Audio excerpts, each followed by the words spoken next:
Gravação iniciada, presidente. Muito bem, voltamos para a parte final desta quarta-feira, item 37 da pauta, relator da conselheira Júnior, Sherry Consult. Júnior, por favor. Só um minutinho, presidente, deixa eu abrir aqui.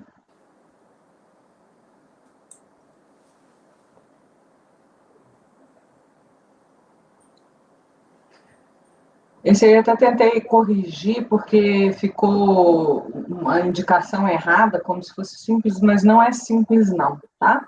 Na verdade, foi tributação de IR, CS, PIS e COFINS em razão de omissão de receita, tá? Aqui, a discussão foi o seguinte: o fiscal lançou a omissão de receita com base em 3 razões, que foi a falta de tributação da receita da atividade, porque o contribuinte tinha no contrato social dele atividade imobiliária. Ele vendeu um imóvel e não fez nenhum registro disso. Depois, ele também não fez a escrituração de receitas decorrentes da recuperação de despesa e também falta de tributação das receitas financeiras. Tá? Podemos ir para o voto, presidente? Basicamente, só para complementar, o contribuinte ele fez uma impugnação de uma página falando o seguinte: olha, eu não tive essa operação, ela, na verdade, ela não gerou receita, foi um prejuízo para a empresa, tá? E a DRJ negou provimento, falando, olha, não, na verdade, aí vamos para o voto. Da comprovação da atividade imobiliária da recorrente. Vocês estão no voto aí? Sim. Bom, conforme exposto no relatório, trata o presente processo de autos de infração pelo lançamento de IRCS, PIS e COFINS, em razão da omissão de receita decorrente daquelas questões que eu falei. De acordo com o termo de verificação fiscal, os lançamentos se fundamentaram nos seguintes fatos: o contribuinte não declarou nem pagou os tributos e contribuições devidas sobre receitas auferidas em 2003. Nessa mesma época, seus sócios se apropriaram da maior parte de seus ativos, disponibilidade financeiras e imóveis, sob a forma de empréstimos ou multos, conforme contas do razão e balanço patrimonial. A comprovação da inatividade da empresa se dá pela entrega das DIPJs, do exercício 2004, 2005, 2006, 2007, em branco e sem qualquer movimentação.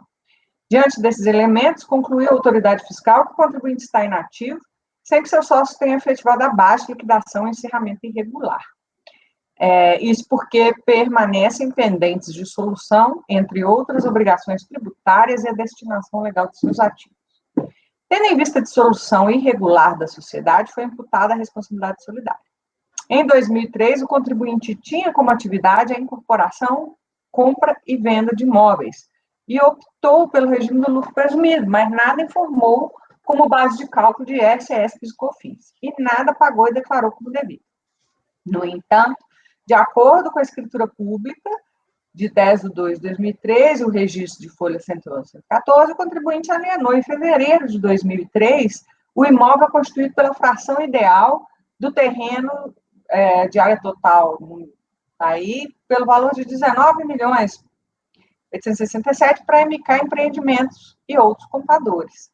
A receita oferida nesta operação foi escriturada pelo regime de competência na conta 00589, vendas Itaú Power Shopping, conforme página do razão, as folhas 115, com a sua contrapartida a débito da conta cliente 00779. A receita seria recebida sob a forma de disponibilidades em moeda e de imóveis, sendo algumas parcelas transferidas a terceiros intervenientes. Essas transferências dos recebimentos foram contabilizados a crédito da mesma conta cliente. Ainda como receita oferida, há valores discriminados como recuperação de despesas e receitas financeiras, apurados nas folhas 115 a 120. Em sua impugnação, alegou contribuinte, basicamente, que trata de imóvel com valor contábil de 21 milhões de uso da empresa e não imóvel para comercialização. Sendo assim, Trata-se de receita com vendas de bens do ativo permanente, de que resultou um prejuízo de R$ 1.567.978,94. A decisão recorrida negou o provimento à impugnação por entender que não restou comprovado tratar-se de bens do ativo permanente. Conforme se verifica pelo resumo acima relatado, o cerne da questão trazida aos autos refere-se à natureza do imóvel alienado no ano calendário de 2003. Alega a recorrente que a decisão recorrida se limitou a observar o objeto social, analisando sua quarta alteração contratual, juntada às folhas 138 e 142, concluindo que ambos os objetos ali consubstanciados não respaldariam a escrituração do imóvel na conta de ativo permanente. Todavia, a quarta alteração contratual na qual se embasaram é datada de 30/12/2003, sendo que o negócio que gerou a venda do imóvel objeto da autuação foi entabulado pelas partes em fevereiro de 2003. Improcedente a alegação da recorrente. Isso porque, conforme se verifica pela escritura do bem, a própria recorrente declara que a empresa exerce exclusivamente a atividade de compra e venda de imóveis, o que, inclusive, a dispensaria de apresentar certidão negativa de débitos perante a Receita Federal. Confira-se. Aí eu copiei o trecho da escritura, em que o tabelião atesta isso.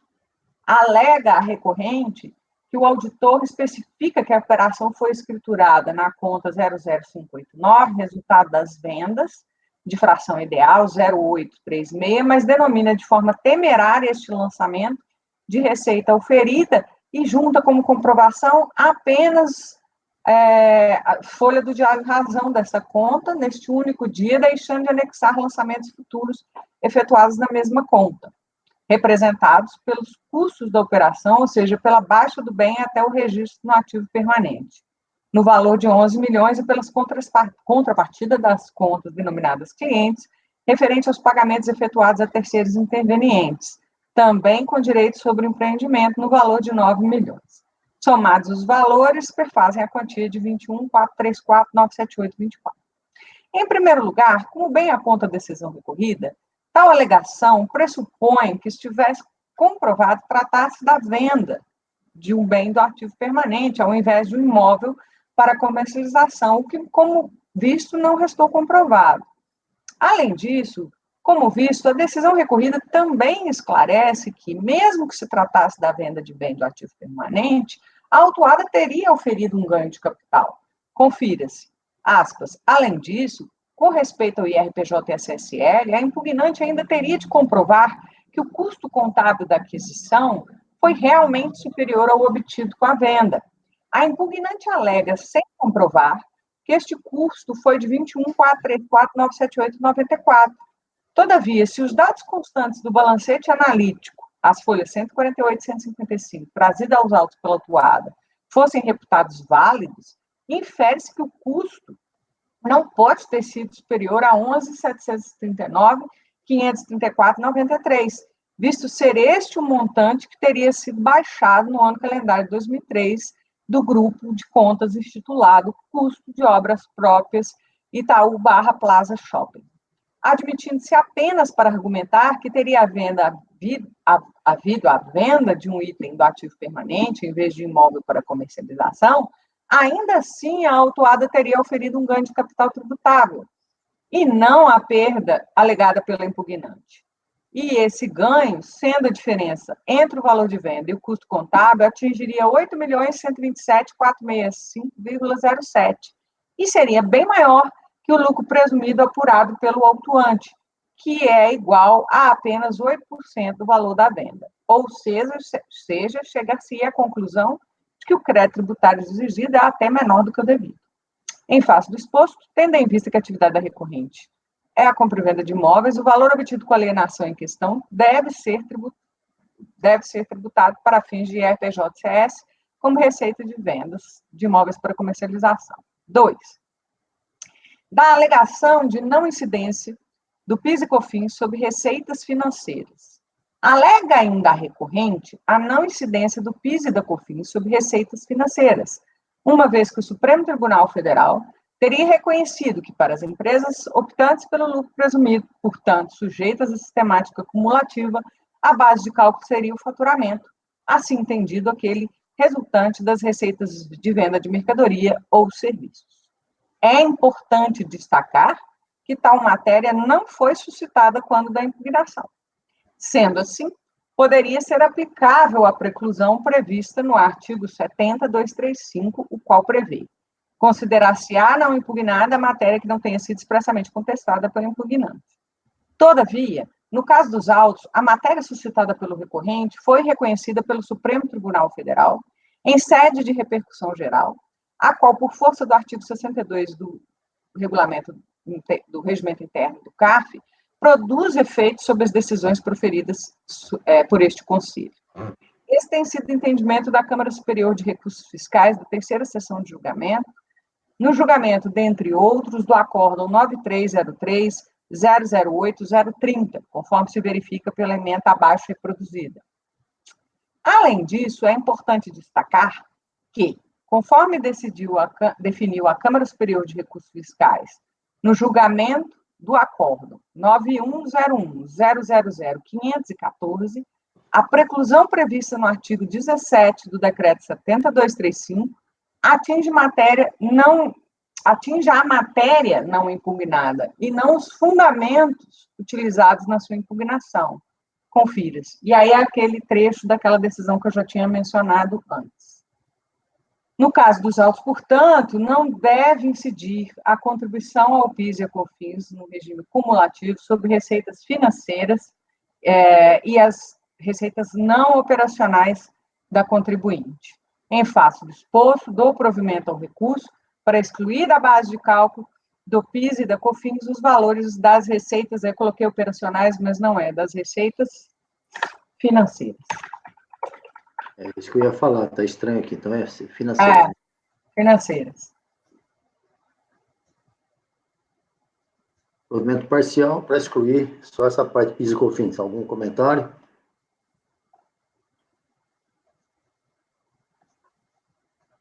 Ninguém? Todos de acordo? Então tá. Provimento parcial na forma do voto da relatora, já vou anotar aqui só corrigindo esse final. Seguindo, Marco, relatoria sua, Açaí Informática, item 38.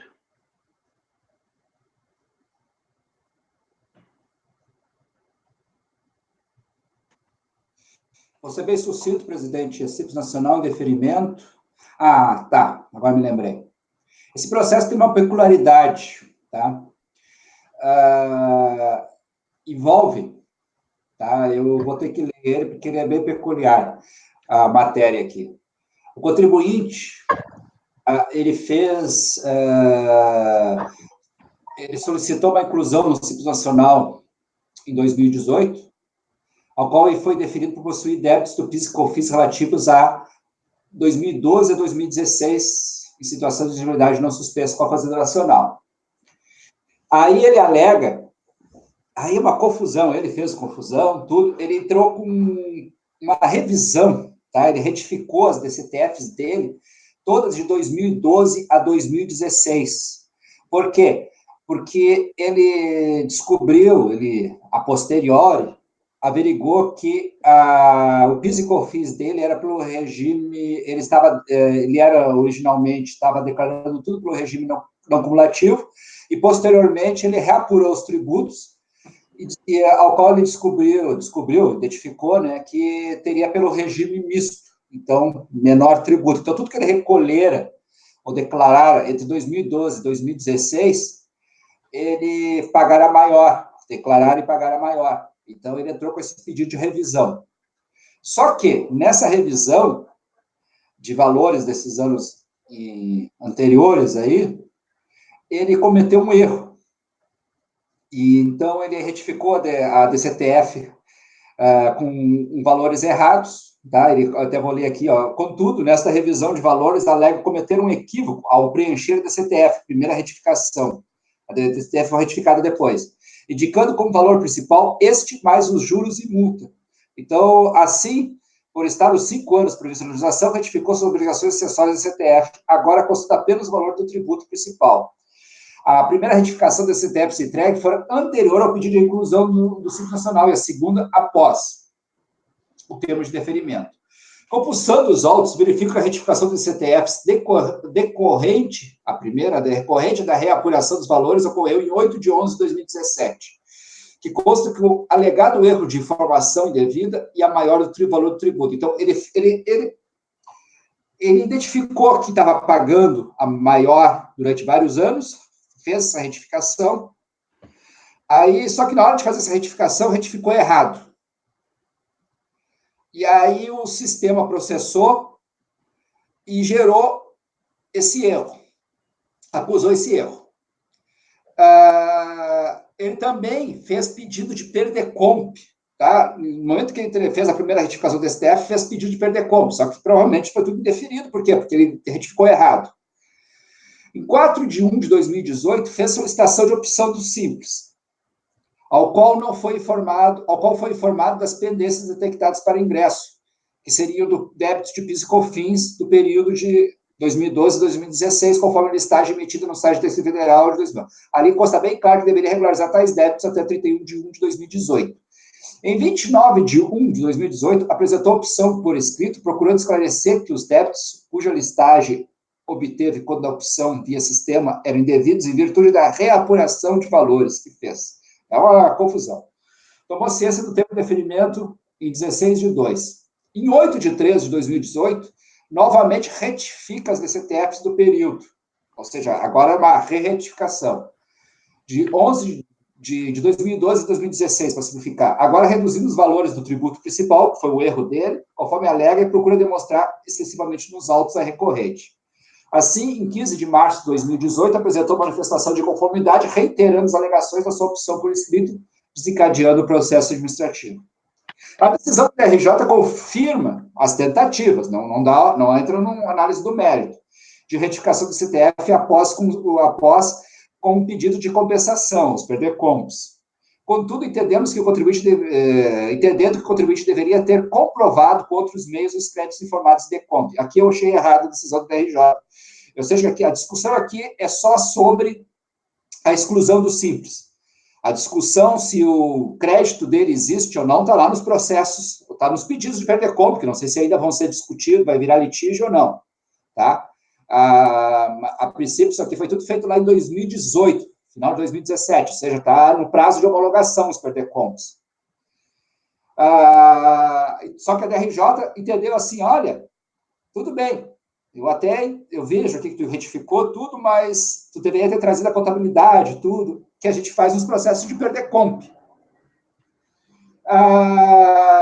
Então, aí a DRJ entendeu, não comprovou, e aí, se não comprovou aqui comigo, as pendências de débitos subsistem, então tu não poderia ser deferida a opção. Em certa recursão, o contribuinte reitera essa posição e que, indevido ao indeferimento, indevido o indeferimento ao Simples Nacional. Assim, com este contexto, é uma confusão, mesmo eu peguei cada voto confusa. Assim, com esse contexto, passo ao meu voto. Em reflexão, entendo aqui que estamos verificando várias situações administrativas fiscais distintas. Primeiramente, há um histórico de pagamentos ordinários que o contribuinte entendeu. Aqui eu estou explicando isso que aconteceu lá. Lá eu dei os passos, agora estou explicando a parte material. Primeiramente, há um histórico de pagamentos ordinários que o contribuinte entendeu indevido, retificou seu DCTF de forma errônea e ficou com débitos pendentes. Quando da análise da sua opção do Simples Nacional, houve indeferimento por conta disso. No segundo momento, após ciência do indeferimento e constatado, a princípio, seu erro, retificou novamente os DCTFs. Em datas, temos. Aí eu discrimino aqui as datas. A dúvida aqui recai se tais informações prestadas em DCTF estão corretas e comprovariam a regularidade de todos os débitos pendentes que o indeferiram sua opção ao Simples Nacional. Ou seja, alguém em algum momento vai ter que revisar essas DCTFs que ele entregou lá e ver se está tudo ok. Porque são esses débitos que estão em DCTF lá que estão impedindo de ele entrar no Simples. Então, ou isso vai ter que ser analisado em algum momento, ou vai se esgotar pelo prazo decadencial. A DRJ, tal, aqui eu comento, contudo, é uma questão que entendo que precede a discussão, que seria o seu direito à reapuração dos valores do PIS e COFINS. Se ele não tiver esse direito, vários débitos, incluindo os que obstaram sua opção ao Simples Nacional, vão permanecer pendentes. Assim, há de um lado a validade ou não das DCTF certificadoras entregues, e de outro, se os perdecompos entregues extinguiram os débitos integralmente.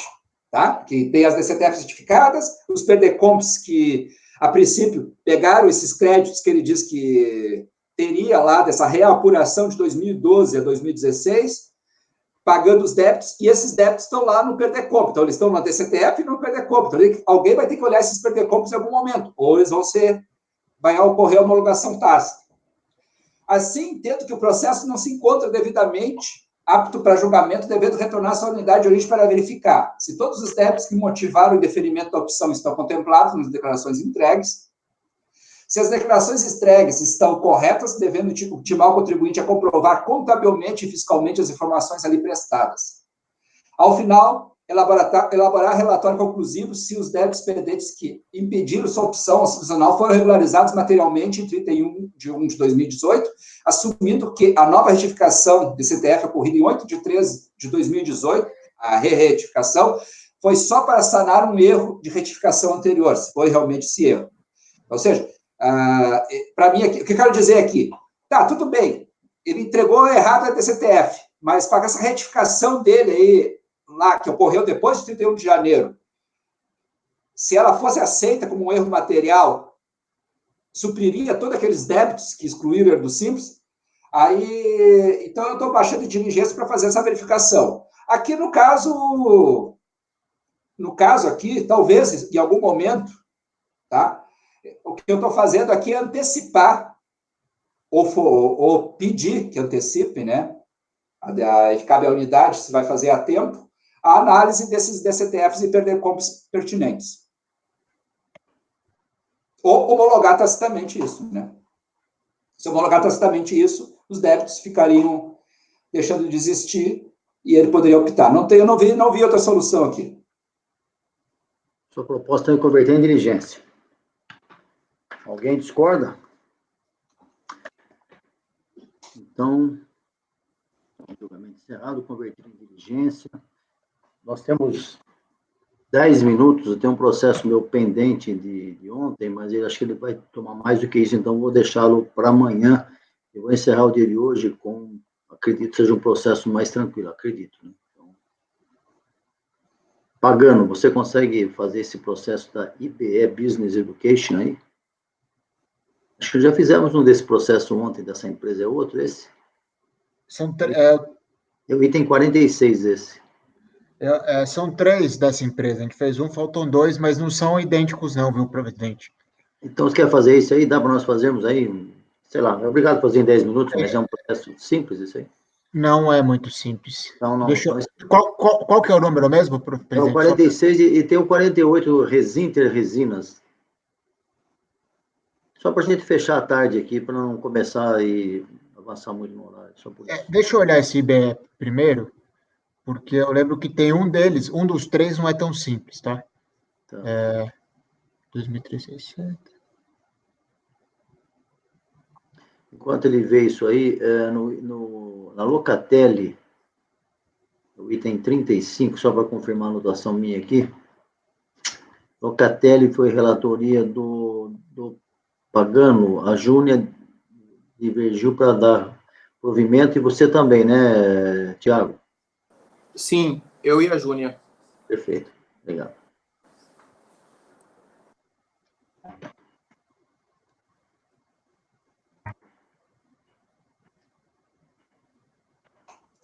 Pagano quem aí?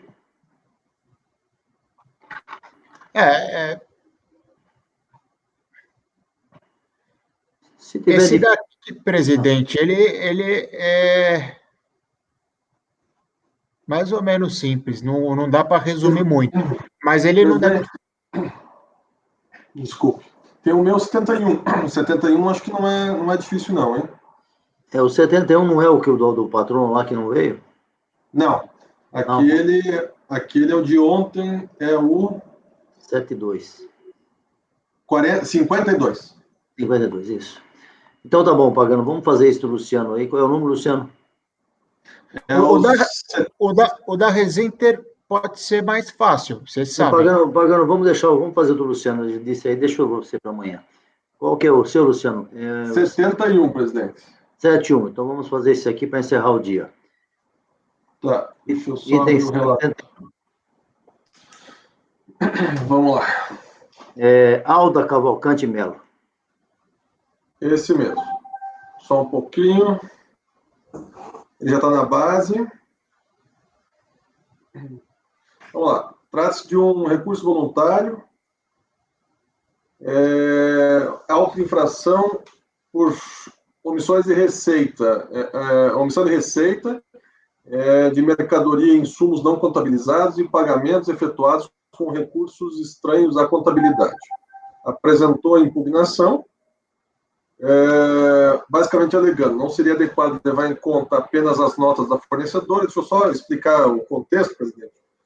A Receita foi lá e identificou no cruzamento de dados dos livros que o fornecedor da Alda, que é uma distribuidora de bebidas,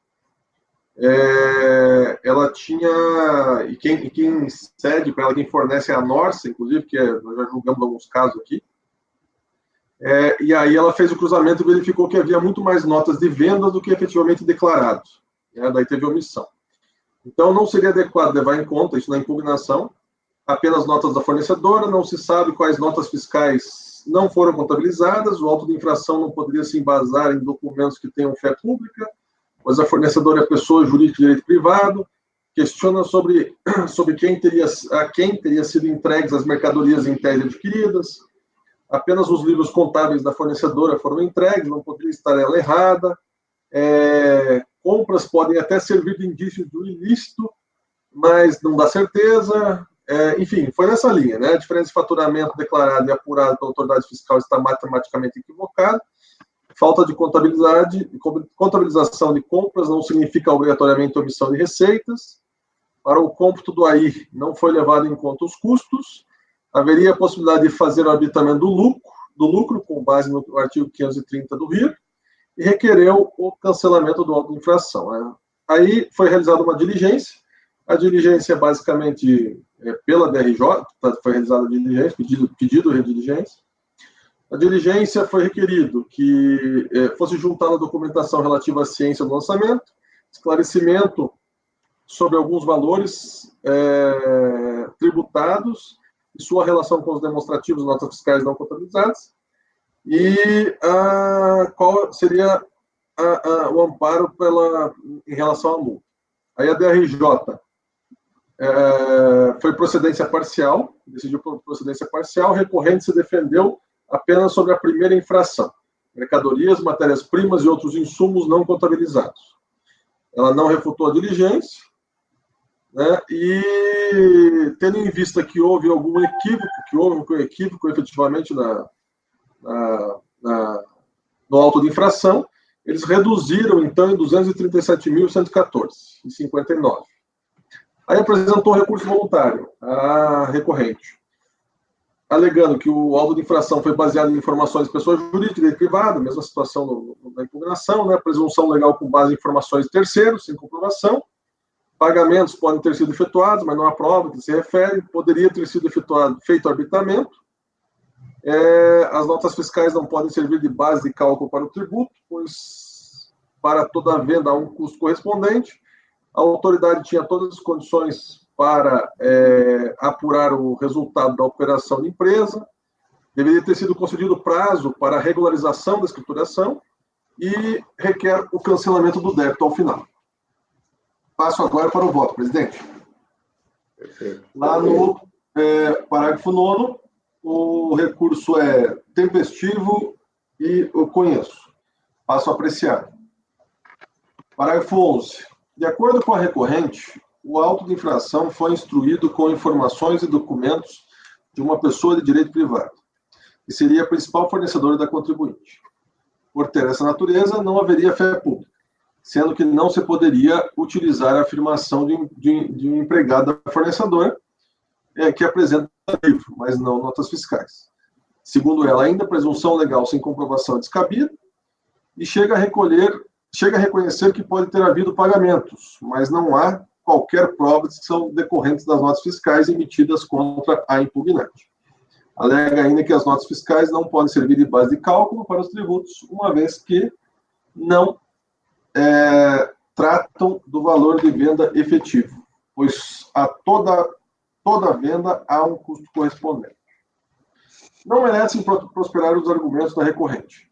Isso porque não há previsão normativa de que todas as provas que venham a ser utilizadas em processo administrativo tenham de ter fé pública. Mais do que isso, é completamente inviável que toda documentação contábil, a qual comprova o cumprimento ou não das obrigações tributárias, seja atribuída a característica de fé pública. Para isso, teria o Estado que ter alguma participação, o que é inconcebível. Além disso, impossível, pois mesmo que a documentação fosse submetida a algum crivo para tal caracterização, seu conteúdo seria preenchido pelos particulares, os mesmos que apresentaram os documentos à autoridade fiscal que lavrou o auto de infração. Exigir tal requisito seria tentar dificultar ou impedir demasiadamente ou impedir qualquer investigação fiscal. O que ocorre no presente caso é que há indícios provenientes de documentação contábil e fiscal que levaram a autoridade à conclusão de que houve omissão de receitas. Presunção esta prevista em lei. De acordo com tal premissa, o agente fiscal efetuou o lançamento, não antes de notificar a contribuinte para que apresentasse documentação que pudesse infirmar a comprovação de que haveria omissão de receita, ou infirmar a suposição, a presunção. Ocorre que, pela omissão, no caso, ausência de comprovação por parte da recorrente, os indícios foram tidos suficientes para que houvesse a lavratura do auto de infração. É de se ressaltar que bastaria a requerente apresentar sua escrituração fiscal para que as suspeitas fossem suprimidas. Contudo, não o fez até o presente momento. Quanto à presunção legal ser descabida, quando não comprovada, tem-se que a presunção não está no âmbito da impossibilidade de comprovação. Está no âmbito da impossibilidade de comprovação, por ausência de documentação. Não que a presunção possa ser aplicada em qualquer caso, mas naqueles onde houver indícios e falta de comprovação por parte do contribuinte fiscalizado.